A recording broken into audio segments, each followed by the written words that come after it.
lost continents found deep underground are as old as Earth's, and they shed lights on planets' formation. This is by Teresa Brain on phys.org. Continents, 4.5 billion years old, and they're entombed nearly 2,000 miles underground. They're thought to predate the formation of our moon and could shed light on how everything we know today came to be. This according to new research. Ancient masses lying about 1,800 miles under the Earth's surface, and they're where the mantle and outer liquid core meet. One of these is under Africa, and the other is under the Pacific Ocean. Under the Pacific Ocean, researchers have long known that the two bodies of solid rock existed, but seismic imaging reveals how they could not furnish enough detail to tell geologists what was setting them apart from the material around them, according to the American Geophysical Union's blog.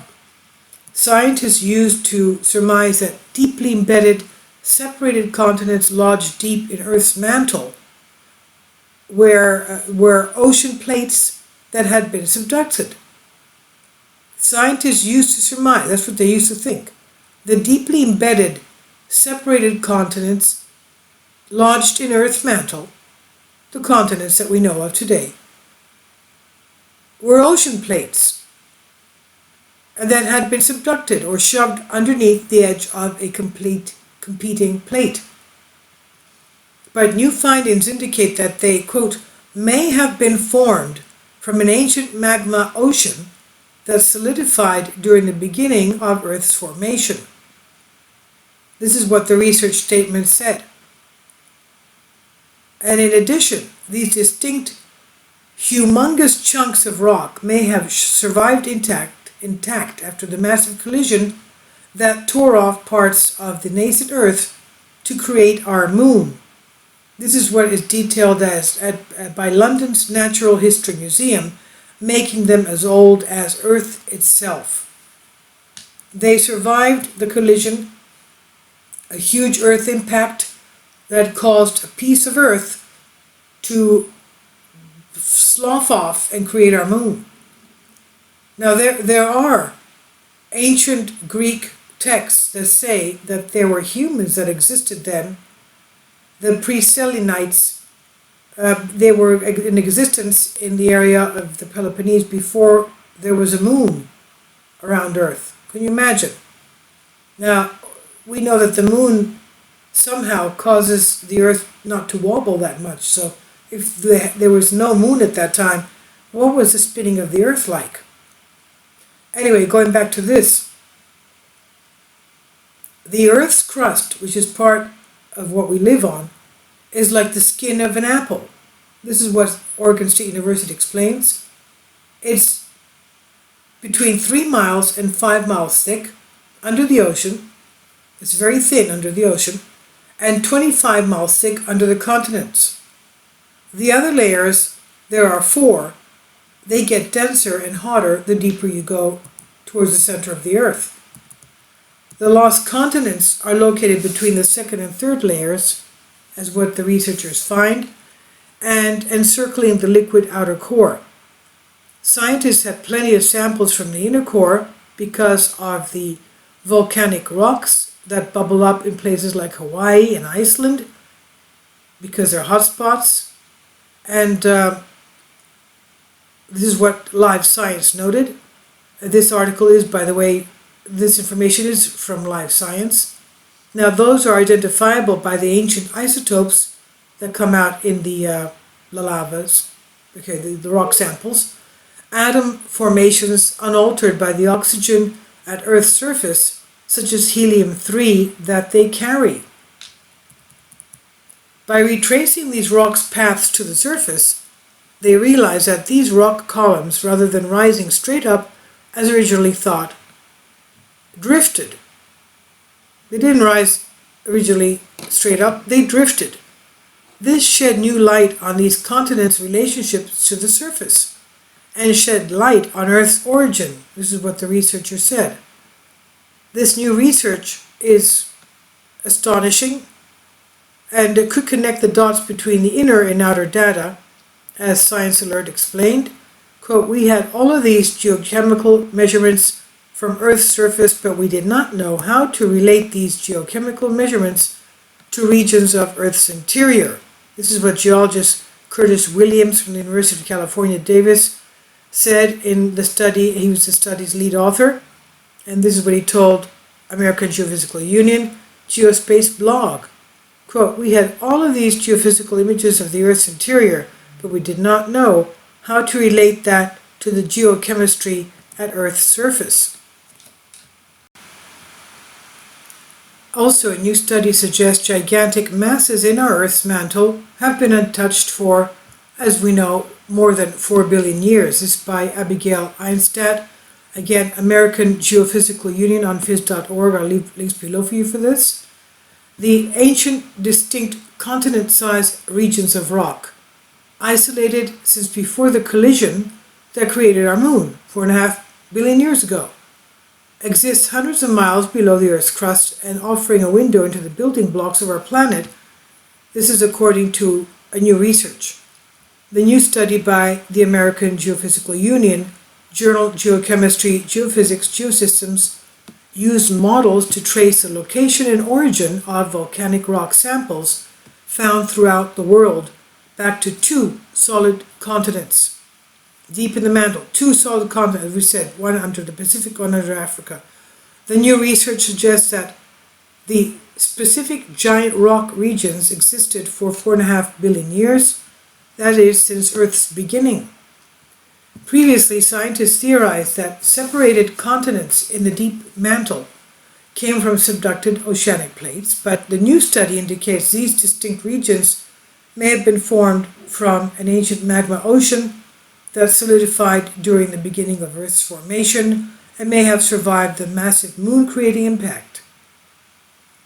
Determining the mass's origin reveals more details about their evolution and composition, as well as clues about primordial Earth's history in the early solar system, according to the study's authors. It's amazing that these regions have survived most of Earth's volcanic history, relatively untouched. As we said, Curtis Williams, the geologist at the University of California, Davis, said. He's the lead author of the study. And looking inwards, the mantle is a layer of rock stretching 2,900 kilometers or 1,802 miles down, almost 2,000 miles down inside the Earth. Earth's molten liquid metallic core lies beneath the mantle. The core mantle boundary is where the solid mantle meets the metallic liquid core. Scientists knew from past seismic imaging studies that 2 individual rock bodies existed near the core mantle boundary. One solid rock under Africa and the other is under the Pacific Ocean. Seismic waves, the vibrations produced by earthquakes, move differently through these masses than the rest of the mantle, suggesting that they have distinct physical properties from the surrounding mantle. But geologists could not determine whether seismic waves move differently through the core mantle continents because of differences in their temperature, mineral composition or density, or some combination of these properties. That meant they could only hypothesize about the separate rocky masses' origin and history. Quote, we had all of these geochemical measurements from Earth's surface, but we didn't know how to relate these geochemical measurements to regions of Earth's interior. We had all these geophysical images of the Earth's interior, but we didn't know how to relate that to the geochemistry of Earth's surface, Williams said. Primitive material in plumes. Williams and his colleagues wanted to determine the distinct masses' origin and evolution to learn more about Earth's composition and past. And to do this, they needed to be able to identify samples at Earth's surface with higher concentrations of primitive material, then trace those samples back to their origins. Scientists often take rock samples from volcanic regions like Hawaii and Iceland, where deep mantle plumes or columns of extreme hot rock rise from the areas near the core, melt in the shallow mantle and emerge far from tectonic fault lines. These samples are made of igneous rock created from cooling lava. The study's authors used an existing database of samples and also collected new samples from volcanically active areas like Ballini Islands in Antarctica. Geologists can measure specific isotopes in igneous rocks to learn more about the origin and evolution of Earth. Some isotopes, like helium-3, are primordial, meaning they were created during the Big Bang. Rocks closer to Earth's crust have less of the isotope than rocks deeper underground, that were never exposed to the air. Samples with more helium-3 are thought to come from more primitive rocks deep inside the mantle. The researchers found some of the samples they studied had more helium-3, indicating they may have come from primitive rocks deep in the Earth's mantle, and then used a new model to trace how these primitive samples could have gotten to Earth's surface from the mantle.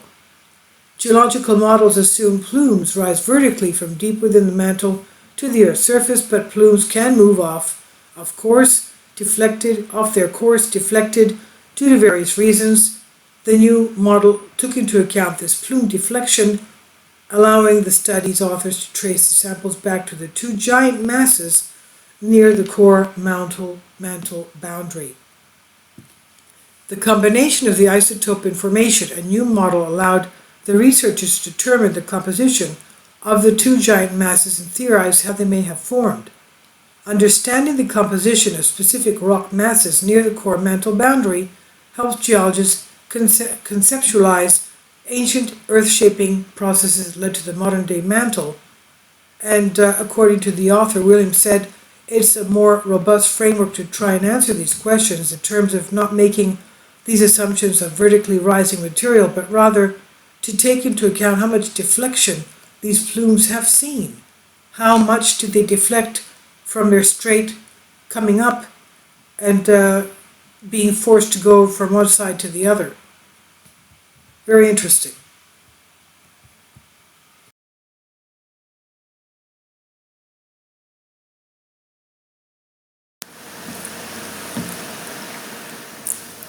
If you'd like to join me on my Patreon account, you will hear content not covered by mainstream media.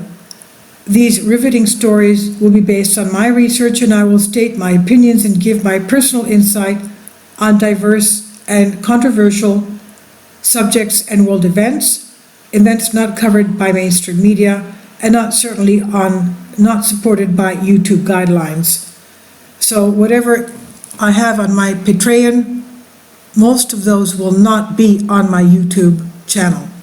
Please consider becoming a member today. More of the most significant and important videos will be on my Patreon channel. Your support helps me to continue my research and keeps this YouTube channel alive.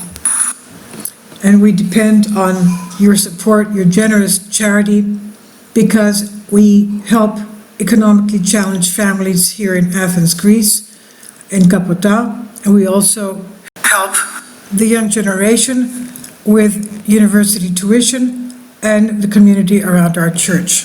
Thank you.